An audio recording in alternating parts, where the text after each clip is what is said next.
दोस्तों, हमारे सनातन धर्म में इस सृष्टि में विचरण करने वाले सभी जीव जंतुओं को महत्व दिया गया है, क्योंकि इन सभी जीवों का कुछ न कुछ उद्देश्य अवश्य होता है। और अग्नि पुराण में कई महत्वपूर्ण पशु पक्षियों की शक्तियों का वर्णन मिलता है। इन जीवों में वह अलौकिक शक्तियाँ होती हैं जो मनुष्य में नहीं पाई जाती, क्योंकि हमारे धरती में मौजूद कई जीव जंतु ब्रह्मांड की सूक्ष्म ऊर्जाओं को अनुभव कर सकते हैं और देख भी सकते हैं, और इन सूक्ष्म ऊर्जाओं को मनुष्य अपनी अपनी आँखों से देख पाने में असफल रहता है। और इसी वजह से पशुओं के विचित्र व्यवहार पर हमारे ऋषि मुनियों ने रिसर्च किया है। दोस्तों, हमारे पृथ्वी पर कुछ पशु पक्षी ऐसे होते हैं जो हमारे आसपास मौजूद सकारात्मक और नकारात्मक ऊर्जा को अनुभव कर सकते हैं, और इन्हीं ऊर्जाओं के प्रभाव में आकर ऐसे पशु पक्षी विचित्र तरह से व्यवहार करने लगते हैं, और इन्हीं के जरिए हमें कई जरूरी संकेत मिलते हैं। हमारे प्राचीन ऋषि मुनि यह बात को भली भांति जानते थे,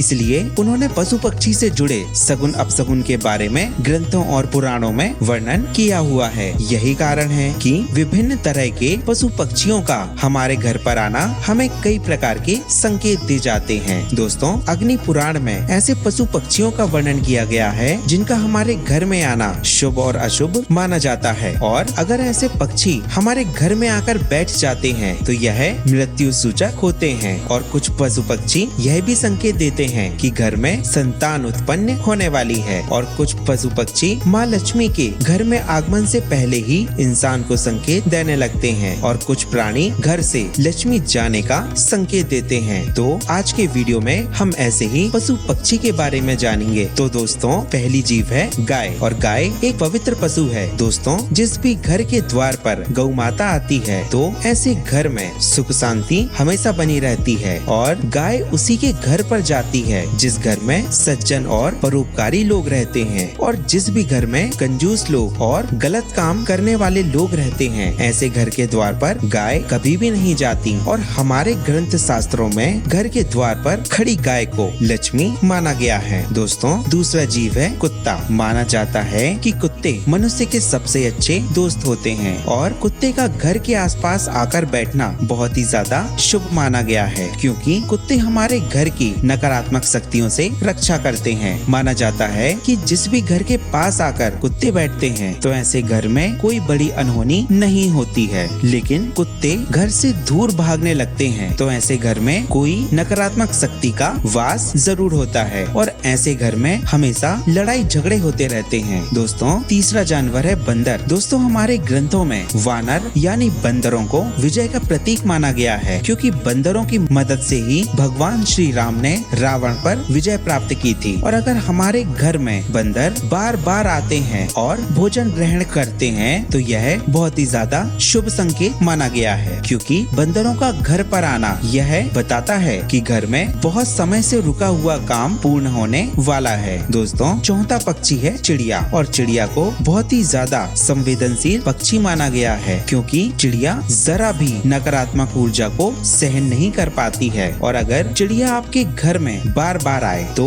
ऐसे घर में नकारात्मक ऊर्जा का प्रभाव बिल्कुल भी नहीं होता है, और आपका घर सकारात्मक ऊर्जा से भरा हुआ है। और ऐसे घर में सदस्य एक दूसरे के साथ प्रेम पूर्वक व्यवहार करते हैं। दोस्तों, अगर हमारे घर में चिड़िया घोंसला बनाती है तो यह माना जाता है कि हमारे घर में धन का आगमन होने वाला है। दोस्तों, पांचवा जीव है मेंढक, और मेंढक को सुख समृद्धि से जोड़कर देखा गया है। दोस्तों, मेंढक जिस जगह पर आते हैं ऐसे स्थान पर धन का आगमन जरूर होता है। तो दोस्तों, यह थे वो जीव जिनका हमारे घर में आना बेहद ही ज्यादा शुभ माना जाता है। तो आपके घर में इनमें से कौन से पशु पक्षी ज्यादा आते हैं, हमें कमेंट करके जरूर बताएं। हमारे चैनल को सब्सक्राइब करें और वीडियो को लाइक और शेयर जरूर करें। धन्यवाद।